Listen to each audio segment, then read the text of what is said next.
cook and settle down.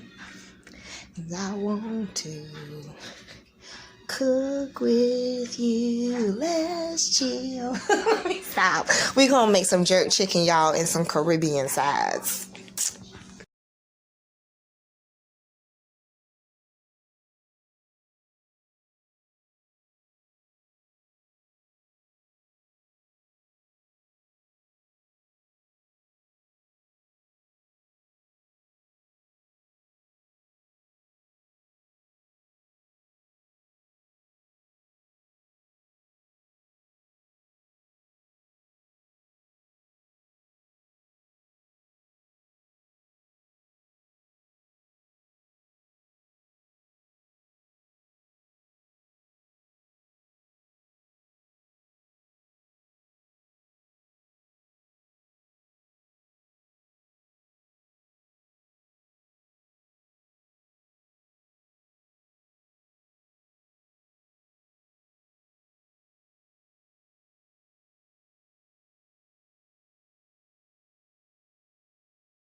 Yum, yum, yum.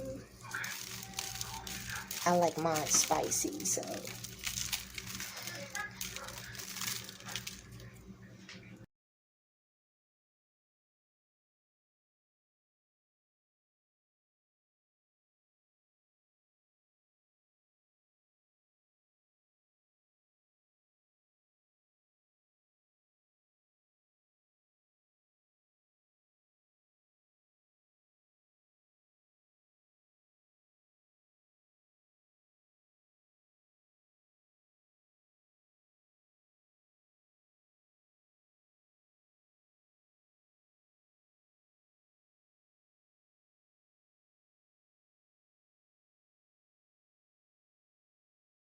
As you know, any green vegetable is predominantly water, I believe, last time I checked.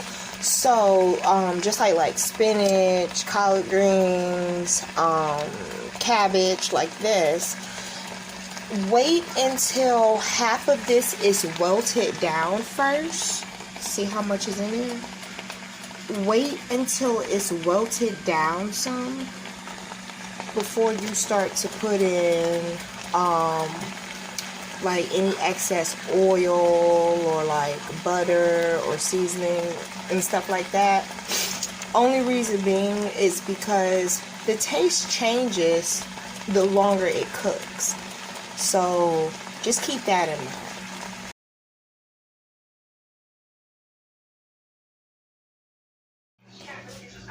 Time for the crock pot. Put them all in here accordingly.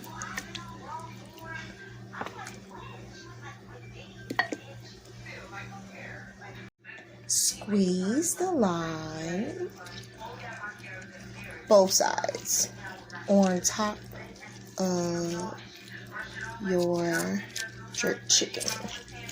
I'm setting mine on 4 hours. It's starting to get pretty early. It's like 2 o'clock, so it's still kind of early. But yeah, squeeze it on top, seal it closed. Sometimes I like to put aluminum foil on my top just so I can just keep in everything that's going on, all the good juices and stuff. And then in 4 hours, I will come back and show you how to make our jerk gravy.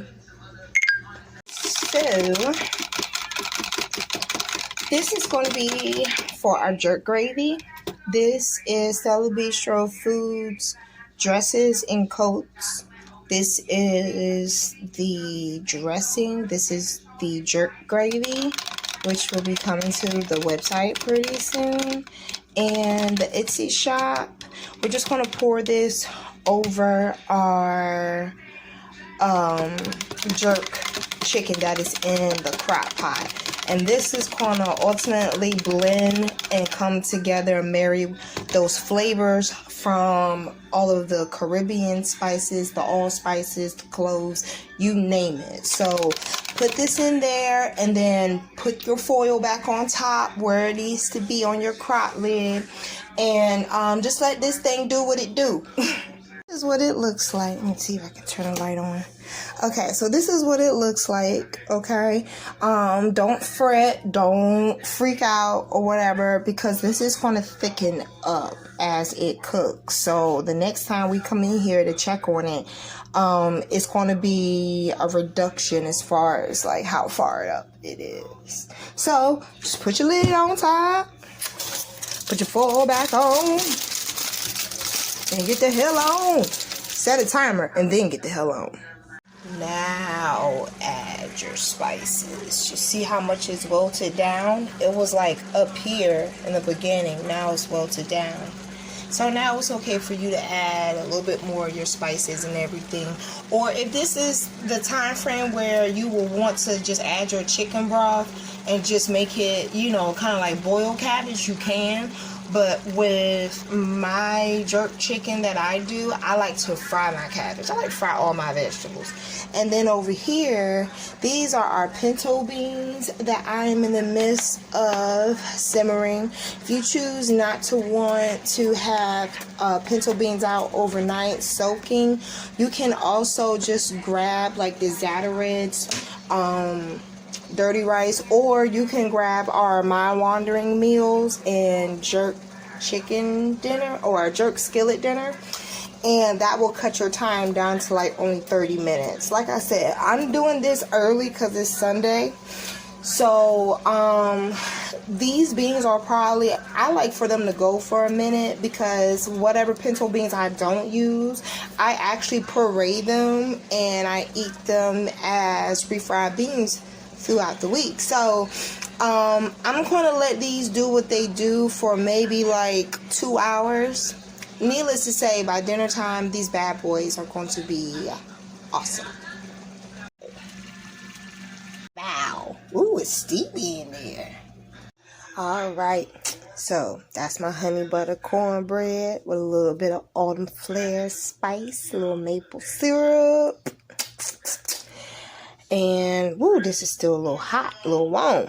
But you can always finish your jerk chicken in the broiler if you want a little crisp on top. But honey child, I'm hungry. It's like 8 o'clock. So, there goes the pinto beans. These are bomb if you were to mash them or puree them and have them as refried beans with some fresh mozzarella on top. OMG. And then this is the cabbage. So this is a small plate for me because I'm only going to be able to eat half of this, no matter how fat I want to be about it. No pun intended. So yeah, be sure that y'all like, share, and subscribe.